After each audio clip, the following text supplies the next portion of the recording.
अस्सलाम वालेकुम व्यूअर्स, आज मैं आप लोगों के लिए एक ऐसा नुस्खा लेकर आई हूँ जिन लोगों की एड़ियों की जल्द बहुत ज़्यादा ख़राब हो जाती है।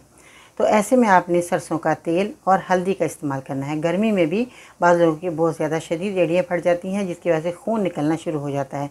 अब आपने इस नुस्खे को किस तरह तैयार करना है कि सरसों का तेल आपने लेना 3 चम्मच और हल्दी आपने लेनी है 2 चम्मच। इनको मिलाकर गाढ़ा सा महलूल बना लें।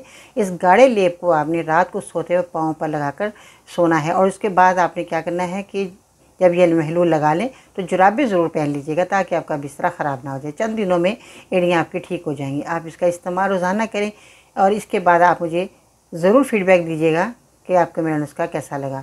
वीडियो के नीचे आपने कमेंट ज़रूर करना है। लाइक करें, शेयर करें मेरी वीडियो को ताकि लोगों को भी फ़ायदा हो जाए और आप लोगों के लिए दुआ गो हो जाए। आज के सुनहरे अल्फाज। ज़िंदगी में हमें हकीकी मायने में वो लोग जीना सिखाते हैं जो मुश्किल वक्त में हमसे तवक्कात की बैसाखी छीन लेते हैं और फिर हम उनके बगैर चलना सीख लेते हैं। इन्हीं अल्फाजों के साथ बाजी में इजाज़त दीजिएगा। अपने घर वालों का ख्याल रखिएगा। अल्लाह निगहबान।